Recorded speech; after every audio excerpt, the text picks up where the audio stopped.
saya kemalingan. Polisi. Telepon. Halo polisi, di sini ada maling. Cirinya berpakaian jaket ini hitam. Iya, siap polisi. Ya, baik, saya akan segera ke sana. Baik, berhenti.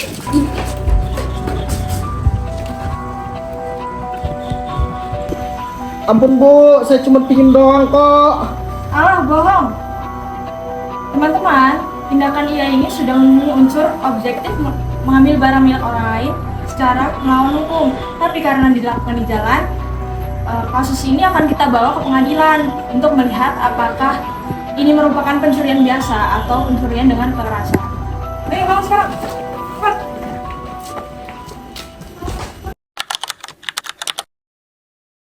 Majelis hakim akan memasuki ruang sidang. Hadirin diharap berdiri. Sidang resmi dibuka. Saudari Jaksa Intan, silakan bacakan surat dakwaan Anda.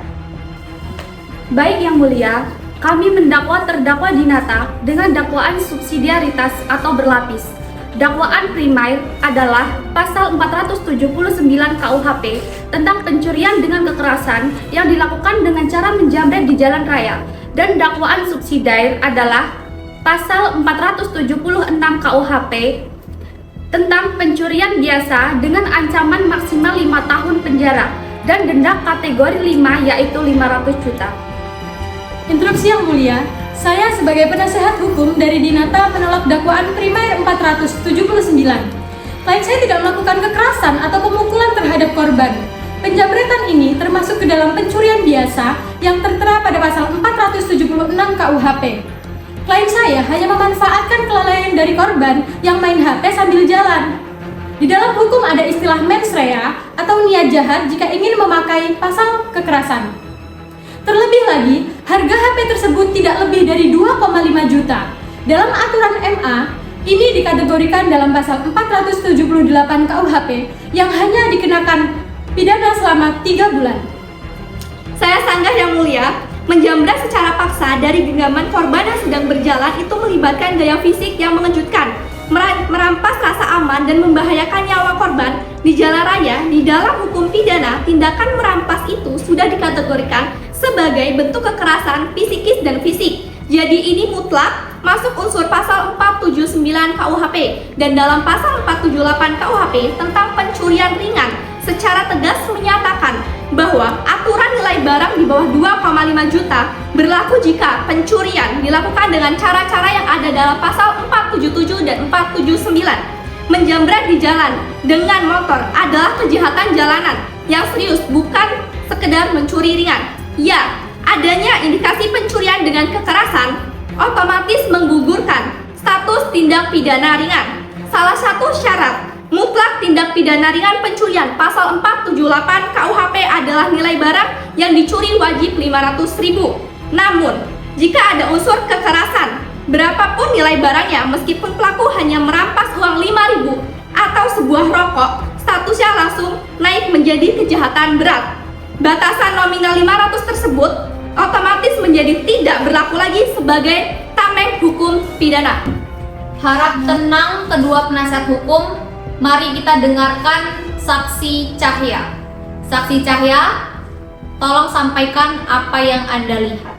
Yang Mulia, saya melihat dengan mata kepala saya sendiri Dinata mengendarai motor dengan mepet dan langsung merampas HP si korban sehingga korban terjatuh. Benar Yang Mulia, tangan saya sampai sakit karena ditarik paksa. Hak milik saya dilindungi oleh negara dan tindakan ini sangat membahayakan.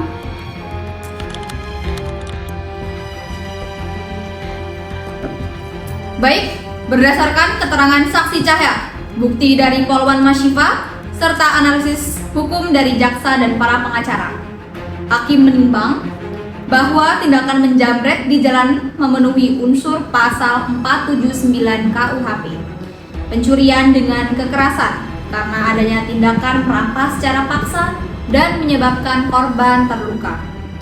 Menghukum terdakwa Dinata dengan hukuman yang sesuai, yaitu 4 tahun penjara.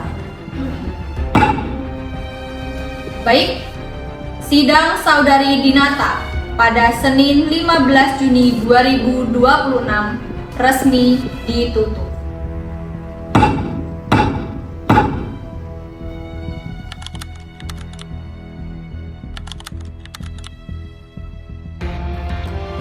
Hal sekecil apapun yang kita ambil dari orang lain secara ilegal, pada akhirnya akan selalu menjadi penyesalan terbesar yang harus kita tanggung sendiri. Dari simulasi kasus tadi, kita tahu kalau menjamret itu bukan kasus pencurian biasa. Karena tindakan merampas di jalan itu sudah mengancam banyak korban. Pencurian biasa diatur dalam pasal 476 KUHP dengan ancaman 5 tahun penjara. Sedangkan jambret itu masuk dalam pasal 479 karena ada tindakan kekerasan fisik.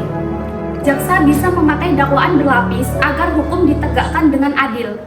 Dalam tindak pidana pencurian ada 3 unsur yang mempengaruhi, yaitu unsur subjektif, artinya diambil untuk maksud memiliki secara melawan hukum. Yang kedua ada unsur objektif, yaitu adanya perbuatan mengambil suatu barang. Dan yang ketiga ada objek barang, yaitu sebagian atau sepenuhnya barang tersebut adalah kepunyaan orang lain.